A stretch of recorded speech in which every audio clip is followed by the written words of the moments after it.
defendant that was involved that was resulting in acquittal was a trial in 89 or 90 with Benny Fields, Benny Taylor, and a fellow by the name of Michael Wood, who I think is still in prison.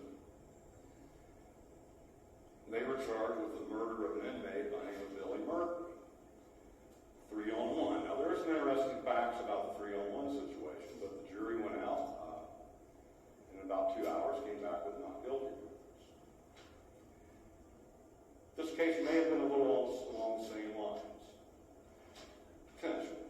So I think on the murder indictment, the plea to voluntary manslaughter is a good resolution. And also, Mr. Hale, the remaining counts of each indictment, they will be dismissed upon sentencing. any objection to the dismissal of the remaining counts? No, Your Honor. Any counts in both cases to be dismissed? State Patrol investigate both cases, I'm assuming? That's correct, Your Honor. Mr. Spitzer, anything else in mitigation? No, Your Honor. I forgot to mention during my comments earlier that Mr. Melendez did have a 0.178% alcohol in his system, which I think facilitated the conduct as well. Thank you. Thank you. You can always see it. The second charge.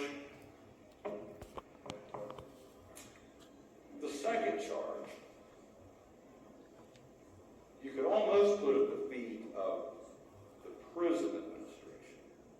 And I don't know who they are. They're not the people that we deal with, Brett Denny, Charlie Miller, and the corrections officers like those here. Because while under indictment for murder in the Melendez case, the administration decides to make Mr. Burke a warden. So everything happened after that decision gave me some problems. I would have had fun defending the case. I would have had fun prosecuting it because the whole thing is fascinating to me. Mr. Burke, to give you background on what happened, just a minute. He was handing out food, I believe, and he passed in front of an inmate cell, and the inmate, it's the first time I've had an inmate harassing another inmate by throwing stuff on him. Usually it's corrections officers. Now, Mr. Burke went kind of berserk. And he's resourceful. He knew if something happened, he knew what he was going to do. Within a couple of minutes, he was able to keep one door from closing, keep another door from opening so that no corrections officers could get on the range. He put liquid around any places the COs were going to come in. I mean, he knew what he was doing.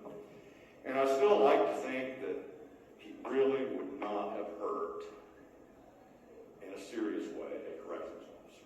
There is nothing in his institution record that indicates that he's ever been disrespectful to a corrections officer or prison staff.